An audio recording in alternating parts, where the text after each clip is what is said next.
Hey there, welcome to Finding Fabulous, where this next chapter is about discovering what truly lights you up. I'm Meghan. I'm Kristin. Through the stories we share and the incredible women we meet, we talk about life pivots, next chapters, and that moment when you feel your spark again. Let's find our mojo and light it up.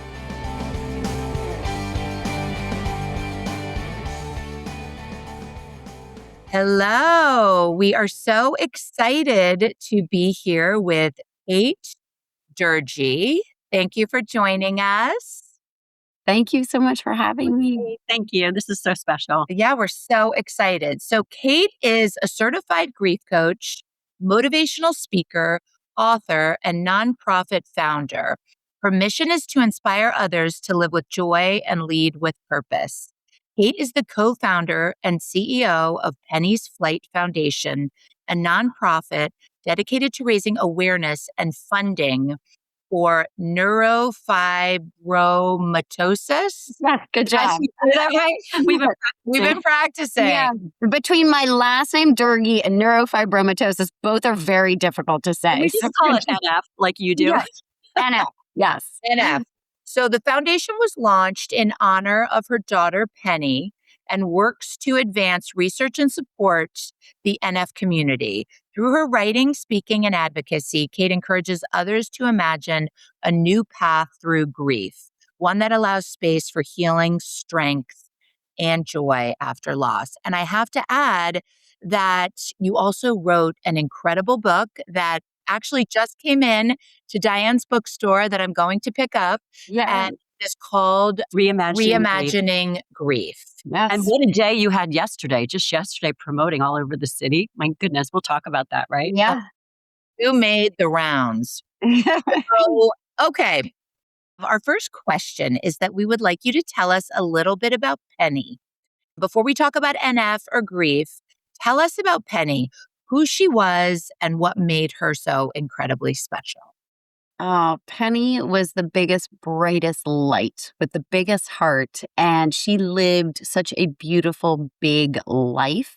And I always say she lived more in her 16 years than many people do in 100. From the day she was born, she just was sunshine. And at age 4 months old is really when Penny's journey began, because she rolled off our bed and she fractured her tibia bone. And we lived in New York City at the time, and we raced up to hospital for special surgery. And it was there that we were told, not only is this a fracture, but it's something very rare called congenital pseudarthrosis. 1 out of 300,000 kids have it. It's the bowing of your tibia bone, so your leg bone, long bone. And because it's so rare, they typically only see it under the umbrella of something called neurofibromatosis, as you said, NF, which affects 1 out of 2,000 individuals. 150,000 people have NF. So there we were in the hospital, little Penny, 4 months old, in our arms, and we received this diagnosis. But we made a choice that we decided this was not going to define who Penny was and the life she was going to live. And I talk a lot about the fact that how do you play the cards you're dealt in life?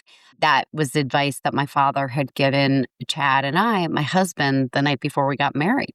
Can you talk about that? I love that story. Yeah. I mean, my dad was my greatest role model, along with my mom, but he was such a force in my life. He was a Marine and he was a devout Catholic, and he was filled with such faith. So when he pulled us aside and said the night before our wedding, where we had all of our friends there and family, said, "You've beautiful friends and you've beautiful family, but you will be challenged. And it's up to you how you play those cards you're dealt in life." And I say this as well, Chad and I looked at each other and we're like, "You're really killing our vibe here." But You're killing the wedding happy vibe right now. we're about to go into this. Amazing advice at the same time. It was. And that's what really stuck with me. So back to 4-month-old Penny in my arms, Chad and I looked at each other and we were like, all right, we're being tested. How are we going to play these cards? She was your first child, is that right? No, Henry's my oldest. Henry's my 22-year-old now. So he and Penny were 2 years apart. So 4-month-old Penny, Henry was 2.5 at that time. And we have Frankie, who's our youngest. So Penny was the only girl in the middle. And in that moment of deciding how we're going to play the cards, we decided that we were going to bedazzle the cast she wore on her leg every day. And she really led with joy and positivity and light and kindness. And so no one knew what she was going through because she didn't let it define her. She wore her wedge shoes. She danced. She went to gymnastics. She did all the things that girls do at that age and through her life because that's how she wanted to live. She wanted to live life. She didn't want to live it, anyone feeling sorry for her. She was like, no, I got this. And that was in her, but also planted by your seeds, right? Or grew from your seeds, right? Yeah. Well, I think that's part of it is that I think I was following her example. She was probably following mine and ours as a family because we were so determined that we were going to reach for the light and continue to reach for joy despite the 15 surgeries she had, 7 on her leg, 7 on this brain tumor that came when she was 14 years old. So that was towards the end of Penny's life. What ended up happening was that in the fall of 2020, she developed a little bit of a wandering eye, and we ended up going to the ophthalmologist. And he said she always got annual checkups because, as an NF patient, you have to check for the growth of tumors anywhere along the nerve pathways, which is what NF is. And unfortunately, under the NF umbrella, you can have a multitude of symptoms or very few. So when I go back to the growth of tumors anywhere along the nerve pathways, NF patients can have tumors that lead them to go blind because they're on their optic nerves, that lead them to go deaf because they're in the hearing. Topically, you can have tumors or cognitive issues, bone abnormalities. So that's why I think there's been such little awareness and attention to NF because no one condition looks the same. So in Penny's case, she had the bowed tibia bone, the bone abnormality. She had a couple cafe au lait spots, like little freckling, but that was it. And so it wasn't until 14 when she had this little bit of a wandering eye, the doctor said, go get an MRI. And we did. And when we went, we left the MRI. And when I pulled into our driveway in Long Island, they called us with the results. And they were like, there's a tumor. You got to turn around and come back immediately. And so again, how are we going to play the cards we're dealt? We went, got the tumor out, and then she went with her friends back to school and was living her life. But was the tumor benign or malignant? It was benign. It was benign until it was not. So it metastasized into a glioblastoma. And that is what, after, I think it was into the 3rd surgery, we got the report that it had turned into a glioma. Is that a common thing? No, it's actually more rare under the NF umbrella to have a malignant tumor, brain tumor, than a benign. So in our case, that's what happened. But again, the way Penny approached life, no one could believe how she was approaching every surgery, taking selfies, singing into the camera, and her friends would come home and make sure her room was decorated and beautiful for when she came home from surgery because she was such a bright light for so many.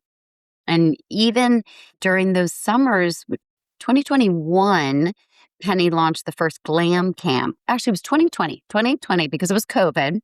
And all these little kids had nothing to do because all the camps were closed. And Penny and 2 of her best friends decided that they were going to launch this glam camp. And there were such little... Oh my gosh, like mother, like daughter. She was the Exactly.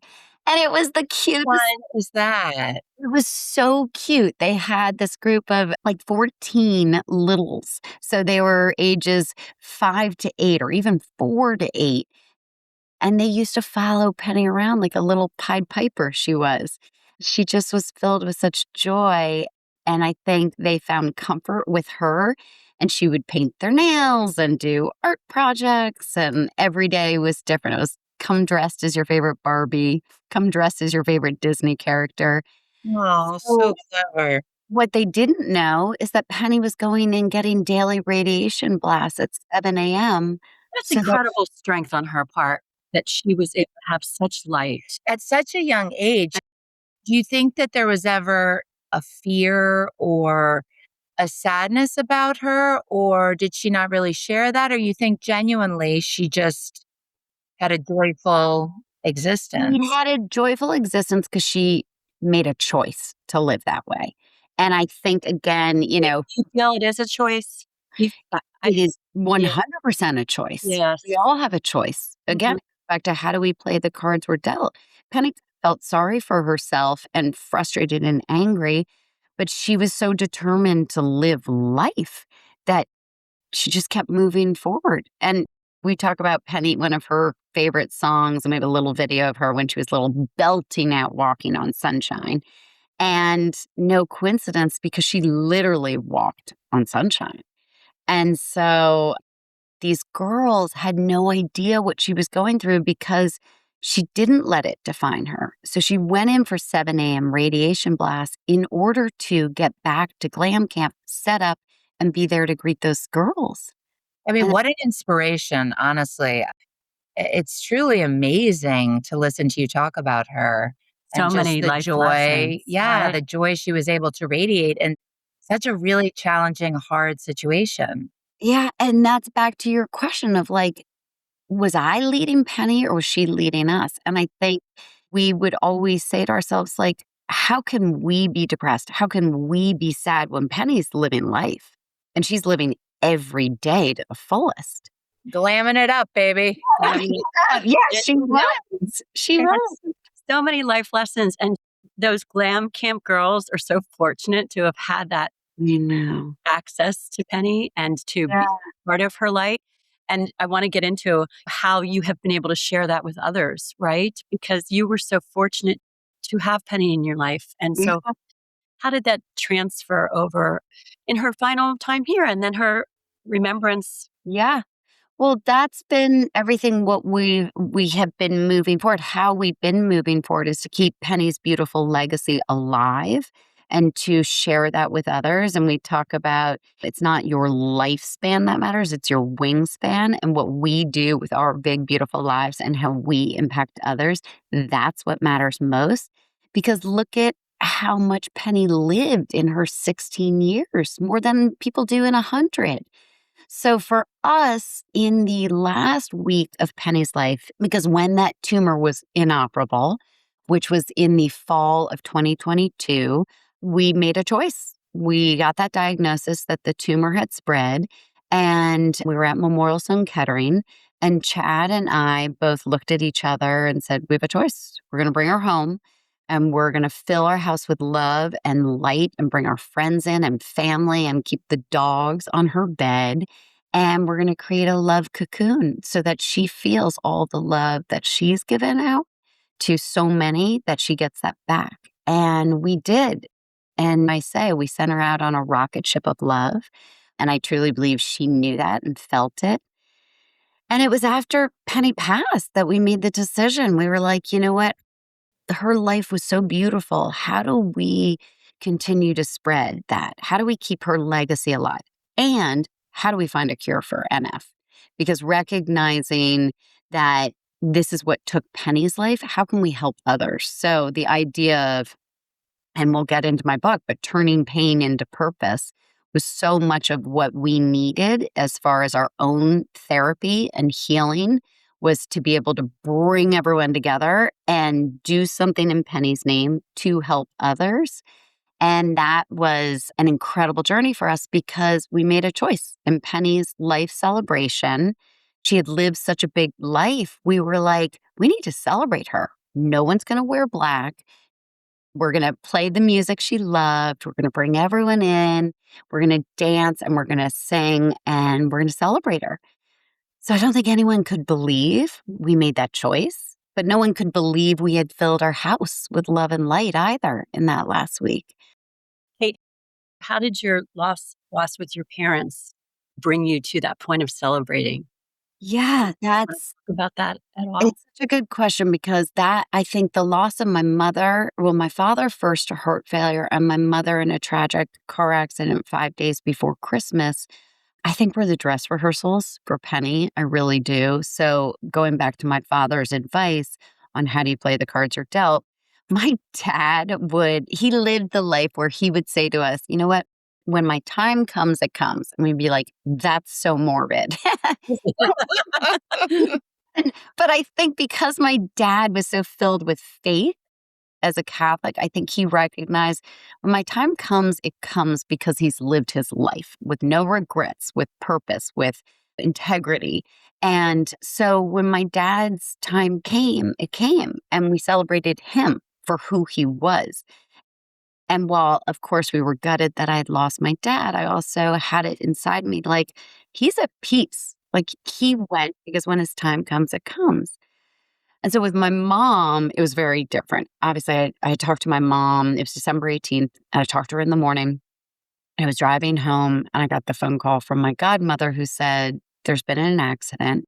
Your mom was airlifted. She was down in Florida in her community at that time. And you got to call the hospital. And I called the hospital, and they put me on hold. And when the woman got back on, she said, I'm so sorry to tell you, but your mom didn't make it. And I had talked to her that morning. I was like, what? But Talk about traumatic, I right? know.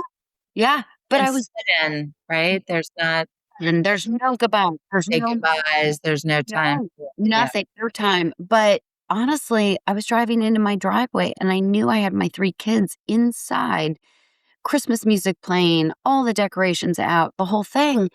And I had a choice. I could have sat in that car and sobbed and sobbed and sobbed and never came out. But what would that do for my kids? And would my mom want me to do that? No. Oh, your mom sounded like a very vibrant person. She Belly was. dancer, right? The whole thing. Yeah. She was a exercise instructor, belly Yeah. dance. She was dancing at that point. She wasn't wanting to just sit in your car alone. Yeah, no. And so again, it was my dad's advice where I was like, I gotta go inside. I can't let my kids down. So I need to tell them this is what's happened, but we're gonna celebrate Tassie. This is what she would want. They called her Tassie instead of Cassie. It's her name. And this is what she would want us to do. She loved Christmas. And so those 2 losses, I think truly believe led me to the greatest loss of my life, Penny. Right. And so that sort of leads me to a question. It's a very natural, I mean, it's a natural thing to lose your parents Yes. because they're older than you. And Yeah. obviously it was tragic and sudden, and there's different ways that parents can go. But what you went through in terms of losing a child, losing a daughter, I'm going to get choked up, is just truly like unimaginable. It's just so to sit here with you and have you be filled with such joy, I find to be so incredibly inspirational. But I guess the question would be for other women out there who have lost a child, as a mother, what were some of the challenges that people on the outside may not have seen, Yeah. just in terms of it just being your baby? Oh my God, you're gutted. It's as the natural progression of life is you're not supposed to lose your child before you go. And so you are truly gutted to the core. But again, it's what would my child want me to do? So there are mornings where I'd be lying in bed and I just want to pull the covers over my head and be like, I never want to get out of bed. How can I function? How can I move forward? But when people say to me, Kate, I can't imagine losing a child, I say, imagine if you did. Imagine instead of staying in bed with the covers over your head and never wanting to get out and losing your other kids and your husband and your community and your friends. Well, exactly. That's a good way to present it because you have to Exactly. live for everybody else that you love in your world and in your life. Exactly. So I say, imagine instead of that, what would your child want you to do? They would want you to get up, put one foot in front of the other, get outside, put your face to the sunshine, bring all of their friends together because they're also feeling this. They're isolated, they're devastated. So imagine instead of that, imagine if you bring people together, connect. You celebrate them. You look for the signs that they're still with you, just in a different shape and form. You're able to keep moving forward and then turn pain into purpose. That is why I have written this book, because when I had the loss of my father, my mother, Penny, people kept sending me these depressing books. And I was like, I don't want to be told I'm going to have to sit in this and these stages are going to wash over me. I was like, no, that Yeah. doesn't work for me.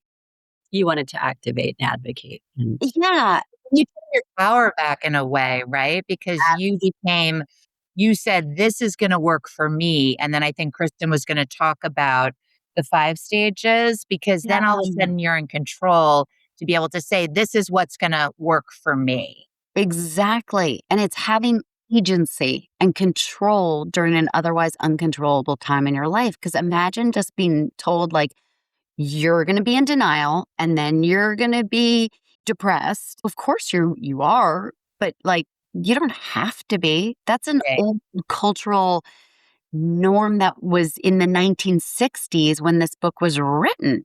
And nothing's been written since then to say, like, we take action. And it's not to say we don't feel those things as humans, but the whole point is let's not get just stuck in those phases, right? It's not a linear process. And I love that you were learning this, but in the books you were reading, you weren't getting that, right? And so you decided to actually write your own book, which is amazing. I know. And who knew when we do this? But I have to say, and so for our listeners, I just want to sum up the 5 actions through grief. First of all, Kate's book is Reimagining Grief. And I just want to summarize that. And you can talk about what's important to you with each of those things. But you talk about connecting with others. Amen to that, right? Celebrating your loved ones, which we've touched on. Be open to the signs. I definitely want to talk about that a little more too. Get moving, which you've clearly done, and turn pain into purpose. Those are pretty amazing. Just even listening to them be read out loud, I could relate to all of those things. 100%. Can we talk? I mean, you've talked about connecting with others, but why is that just so important? Connection is critical to moving through grief because, as I say, it's we as human beings cannot move through this life and certainly not through loss alone. We need each other. And there is scientific research that says that with connection, it lessens the prolonged grief, the anxiety, the depression, the PTSD, because we need each other and we need to support. And connection can be different for everyone. I'm not saying you need to be in a big group, whether it's going for walks with friends, if it's even going, for me, it was going to my exercise class and being in a room with others to feel that energy and being around people who lift me up. I call them my sunshine people because it's the people who lift me up and bring me the sunshine and bring me the joy. So connection is critical. And when I go back to the loss of Penny from my boys and all of Penny's girlfriends who at age 16, they'd never had loss before. Some of them hadn't even lost a grandparent. So how do you explain to a 16-year-old who's never lost, like, how do you move through this? They don't want to sit in it. So I brought them together. I'm like, we're doing this together. And that's why even in the last week of Penny's life, we filled our house so that our community could be together through this. I mean, that's just so beautiful. I mean, that really is so It's amazing. imagining it in a different way. I think through everything we're talking about, these 5 actions through grief, it's imagine doing this in a different way. Let's change the narrative. Let's create a movement through grief so people recognize it doesn't have to be so dark. It doesn't have to be what we've been told for so many years. And I love that you took the opportunity to teach younger folks about how to deal with it. I lost my father when I was 20, and it was during a college summer break. After the services, I went to see some friends, and it was a large group of people, granted, but they were college kids, and they really, for the most part, didn't know how to address it, right? So you're standing there feeling this, and it's not as if somebody saying something to you is going to remind you. You're already in it, right? Yeah. And so I love how you said in a recent interview, just like, how are you? I'm here for you. Exactly. Because I think this is the biggest issue in our culture is people don't know what to say, so they don't say anything. And then you're left feeling like, okay, well, I don't have connection. I don't have support. And that's when you need it most, especially after, I call it a life celebration, not a funeral, but especially after the celebration of your lost loved one's life, when the texts start coming in as frequently, the food's not being delivered, all of this after the funeral, right? I mean, You're sitting in it by yourself and people feel awkward. Like, what should I say? What should I do? Should I deliver food? Should I not? And my advice is reach out. Even if you're saying, I'm here for you, I love you, my arms are wrapping around you, just to make them feel like they have that connection, which is critical. Wow. That's something we can all learn from, right? I mean, The hope, right? And then amazing. the second stage, which is celebrate them, that to me is no one grief looks the same, right? So everyone's going to experience a different type of grief, different type of loss. But at the root of this, you have to think about the lost loved one. What did they love? What music did they listen to? What was their favorite color? How did they experience joy in life? And honor them. So grief is not cookie cutter because every loss is different. So you can't put every loss into this box of we're going to do it this way and we're going to sing the same songs and we're going to be doing this. It's like, no, customize it to the loved one you've lost. Right, which is so perfect because people also process grief differently. To your point, some people want to talk about it. Other people maybe just want to sit with a friend and talk about other things. And so I think that to customize it to specifically the loved one and then to your DNA and how you process slash handle, communicate is Yeah, probably a real key ingredient to all of this. absolutely. And when I say celebrate, it doesn't have to be big fireworks. For my mom's celebration, my mom was a firework. She was a belly dancer. She was a Sounds like it. So she needed the fireworks for We sure. needed fireworks, and we did that. And I talk about this in the book where I had a visceral reaction similar to the books that were sent to me when we walked into the Catholic church where we grew up in going down in Florida. I had a visceral reaction that this is not right.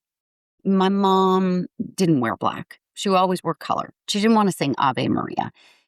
So trying to squeeze her into this traditional Catholic service, I was like, this doesn't work for mom. We did a family small service in respect of my father's side of the family and my mother's Catholic. But then we had a huge celebration and we did have fireworks. They were silent, but they were beautiful. And people danced and no one wore black. And it was so beautiful. And actually, one of my mom's most favorite celebrations in the summer community where she grew up and I grew up, we had a parade for her. And I asked everyone to come dressed as their favorite Cassie. And I wore her belly dancing costume. Well, Were I your love kids, that. like, wow, mom? Horrified. They were like, "Wah." But then we The had, boys are probably like, "Mom, what are you wearing? Put some clothes on." I mean, and my mom was in Life magazine as this socialite belly dancer in the 70s. And That's awesome. it was amazing. Jeweled top, jeweled skirt, belly, like long, beautiful blonde hair. I know.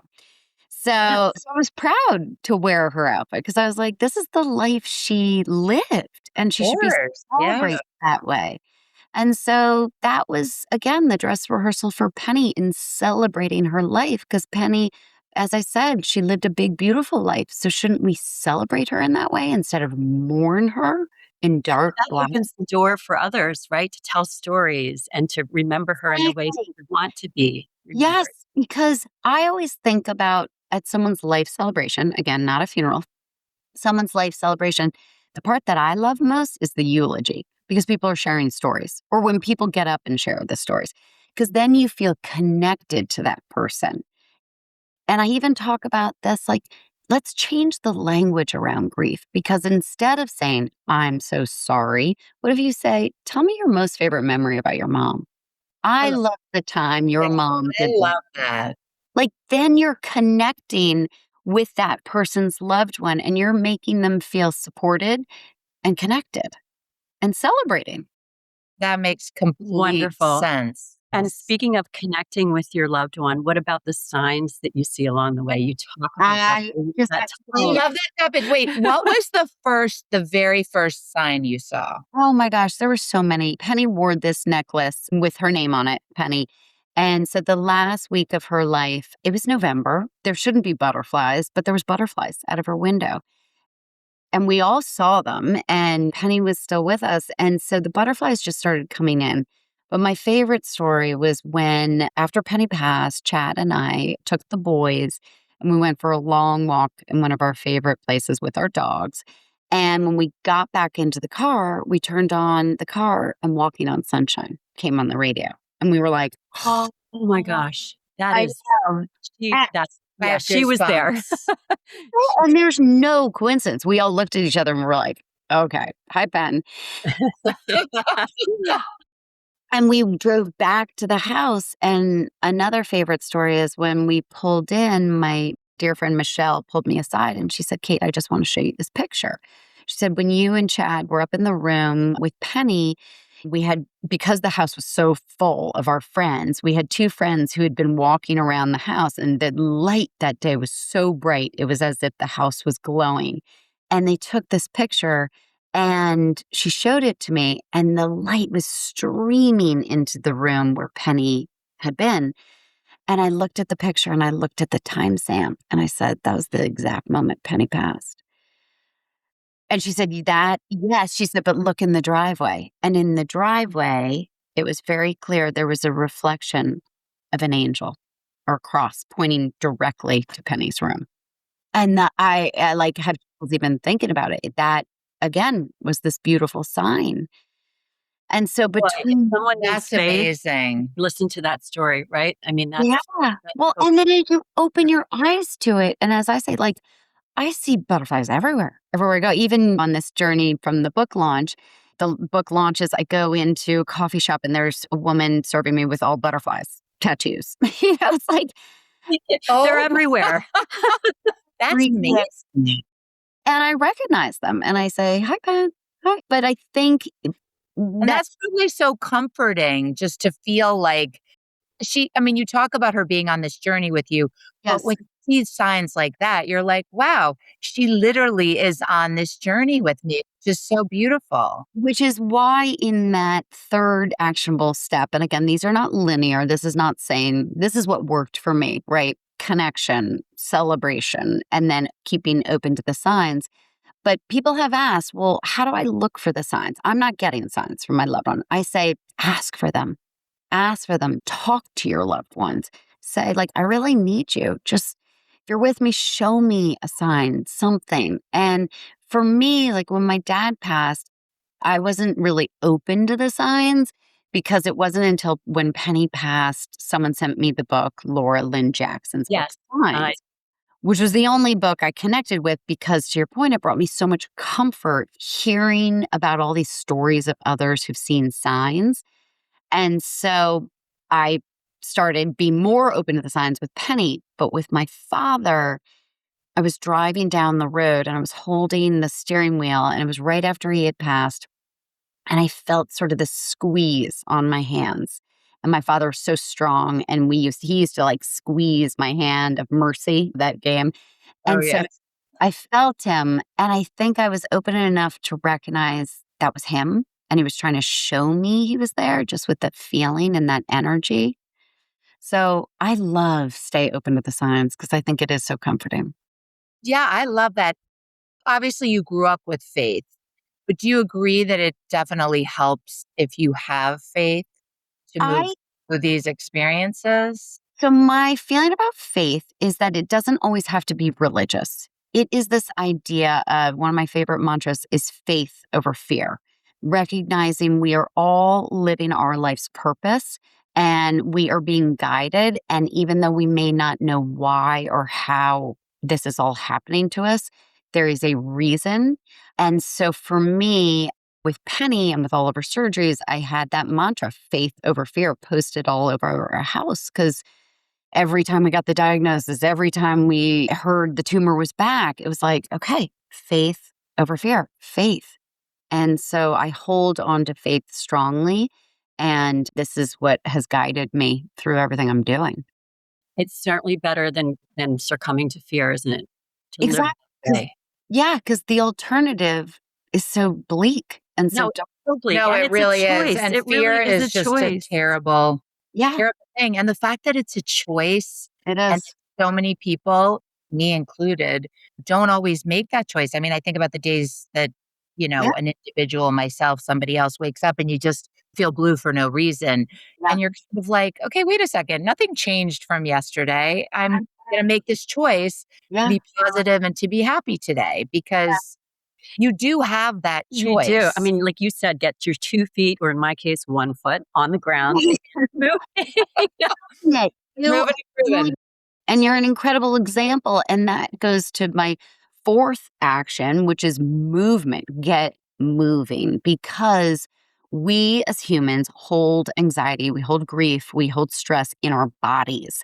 And if you don't move your body, you are not moving that energy through your body. And you're stuck. And it was really interesting because a recent oncologist study came out about the gray matter in your brain and how grief gets stuck in the gray matter in almost in like neutral. And you have to physically move in order to shift that gear into drive, to show your body and to show that gray matter that you can move through this. And so, that's Wow. Thank you for that fascinating. visual. Oh my I know, God. right? Because you can That's see it. fascinating. So then the next time you experience grief or loss or any of this, you've already shown your body you can move forward. So you're that much more adapt to be able to move forward. So it is a And even to visual. the brain, the neuroscience behind it, right? Start Yes. those pathways firing It's, differently. it is literally exactly scientific research shows this is what we need to do for our bodies. Wow. And I do find that movement for many, for me, is so therapeutic. It is. And it doesn't have to be in the book. I talk about worksheets. You can pair your movement based on your feelings. So if you're angry, if you're frustrated, go boxing. If you need more gentle movement, you're feeling sad, it's like just move, flows, simple flows. Maybe it's just walks on the beach in the sunshine, walks in nature with your dogs. And Kate, I'm in the adaptive world because of Yeah. having experienced limb loss, as Yeah. and we talk about that. Whatever your ability to move or your desire to move, it's Yes. the feeling that comes out of it. So as Yes. long as you get to that place of good feeling, Yes. however you can get there, right? I've had other adaptive families because certainly with which we'll get to turning pain into purpose and the launch of Penny's Flight Foundation, but Penny was not able to do every sport, right? Because she did have a brace on her leg, even though she was determined to do everything. So we've been in this world of adaptive, and I've spoken to so many families who've said, even going to the water with their kids, getting their kids by the ocean, that feeling of just serenity and calm and being in the sunshine, that can make such a huge difference. So it's just this idea of like, get moving to get outside, get moving to move from whatever place you're in, anxiety, to shift forward. Beautifully said. I think that's the definition of movement and feeling good about it, right? And feel good about it. So I guess now we'd love to talk a little bit about Penny's Flight because that is a pretty Pretty amazing amazing foundation organization. and mission. Yes. Well, fifth action through reimagining grief, a new path to finding healing, strength, and joy, because we've lived this now, is turning pain into purpose. And so for us, after Penny passed, the day after her life celebration, we woke up and we were like, we got to do something. We got to find a cure for NF, and we need to keep Penny's big, beautiful legacy alive to inspire others. What is the awareness currently on NF? So again, 50,000 people have NF. In comparison to ALS, 30,000 people have ALS, right? So everyone knows ALS because of the Ice Bucket Challenge. NF, not as people know about it because, as we talked about, there's so many different symptoms. No one condition looks the same. So we have been on such a mission that 3 weeks after Penny passed, we launched Penny's Flight Foundation. We had brought our community and friends, family, my son came up with the name, Penny's Flight, spread your wings, shine your light. And we didn't know what we were doing, but we just leaned in heart first. And we were like, well, we've got to do something. So we're just going to keep going. And so we have raised over $6 million to fund critical scientific research for NF. We brought other foundations in to work together to advance research, to advance treatments. We now have over 120 Penny's Flight chapters across grade schools, high schools, and colleges. And these kids That's are all incredible. it's amazing, but these kids are amazing. amazing. They want to get on board. We have our annual Penny's Flight jamboree that we do every year here in Long Island. It's a music festival on June 27th, Penny's birthday weekend. Talk about celebrating music, right? Exactly. Yes. And that's when we made that decision right after Penny passed that how are we going to raise these funds? This was even before the Penny's Flight chapters were launched. Chad was like, we need to do a big fundraiser. And he's a big music lover. So he was like, let's do a festival, music festival. Let's get bands in, we'll get food trucks, we'll do pop-up tents, we'll do the whole thing. It's more fun than that. I mean, as Wow. you like On a a beautiful, yeah. pairing of walking on sunshine and just moving and grooving with it. Yes. And on a beautiful summer night for families to come together with picnic baskets and blankets. And It's like perfection. And it's yeah. generational too. You're really teaching the young folks. True. And Yeah. it's the best. We have so many volunteers. We couldn't do it without this incredible support from all ages. And I mean, I laugh. I have one, I think he must be 12, 11, who helps us with our merch. And he's a salesman and he shakes people down for so much money every year. He's going to camp this year. And I said to his mom, I was like, what? You can't send him to camp. He's my best salesman. Yeah, he's in sales. He's not bringing going in to the camp. money. Can he come back for the weekend? Exactly. Exactly. You But could it's start your glam camps, right? yes, yeah. But that goes back to Penny and how she lived her life. And with so much joy, that's what we wanted to bring to others and be able to represent her, especially on her birthday weekend, in such a beautiful way. And I'm sure you see plenty of signs that she's right there with you. Oh my gosh, that field that we're in, that planting fields here in Long Island, there's butterflies always, everywhere. How do people find out more about the foundation, Kate? Pennysflight.org. We're on Instagram, Penny's Flight, and all the social media channels. If anyone wants to launch a chapter, certainly for kids who are interested, please reach out. We love it. We are very inclusive. And no idea is a bad idea. These kids text me all the time. They DM me. They're like, Kate, what about this?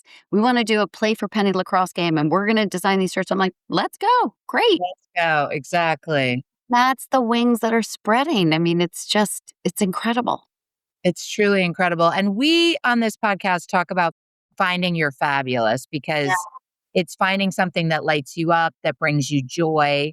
And Even you out really of something feel like, traumatic and loss, right? I mean, that's Traumatic growth.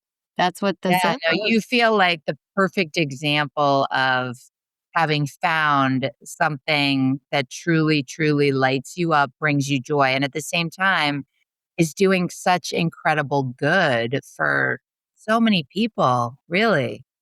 I know I'm living my life's purpose through my career in PR and marketing. I always felt like, well, what client am I going to make an impact with? What client is going to help me change the world and make a difference? And so when all of this happened, there's no coincidence. My background is PR and marketing because that's allowed me to do what I'm doing now in such a big, impactful way that, yeah, this lights me up. I get up every day. I'm like, what are we going to do today? Where are we going? That you can impact. You said, who am I going to impact? What a beautiful thing. I'm going to get choked up again. That the impact can be the legacy that your daughter left. And Yeah. she is changing the world with you, through you. She's my one day at partner. a time. She's my partner. I feel her every day with me by my side.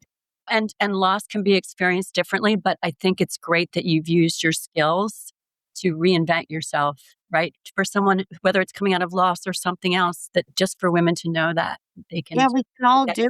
information. Yeah. And as I say to my boys all the time, I'm like, life is not a straight path. But if you recognize with every experience, every loss, every challenge you have, it grows you to where you're meant to be. And I truly believe that. Every challenge we face is an opportunity to grow, to learn, to keep moving forward. Which is so beautiful. And you talk about your boys and even with your husband. I mean, a lot of times these situations tear marriages and relationships apart. And it just feels like the two of you have found a way to grieve/grow in a really beautiful way. Yeah, and with our boys too. I mean, everyone's so proud of what we've done with Penny's Flight Foundation and how we keep her legacy alive. And I think my 16-year-old thinks it's cool. He thought my reels were cringy at first when I would do them on social They media. always do. I mean, that's just Yeah.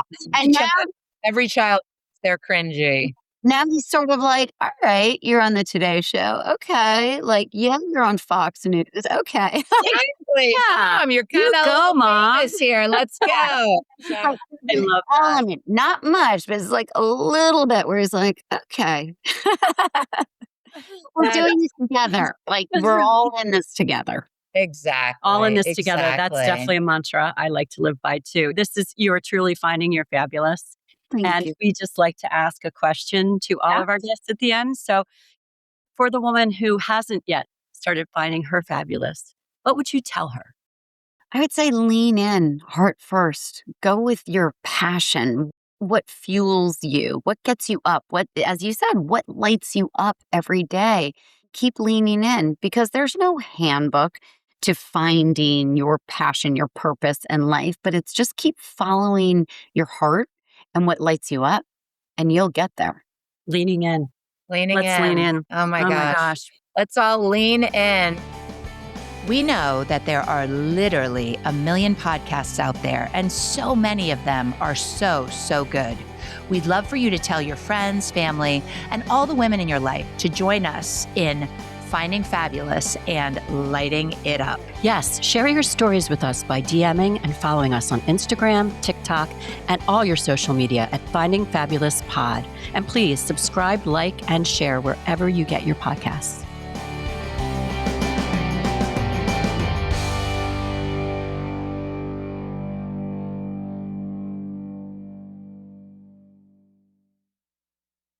This podcast is part of the Sound Advice FM network. Sound Advice FM, women's voices amplified.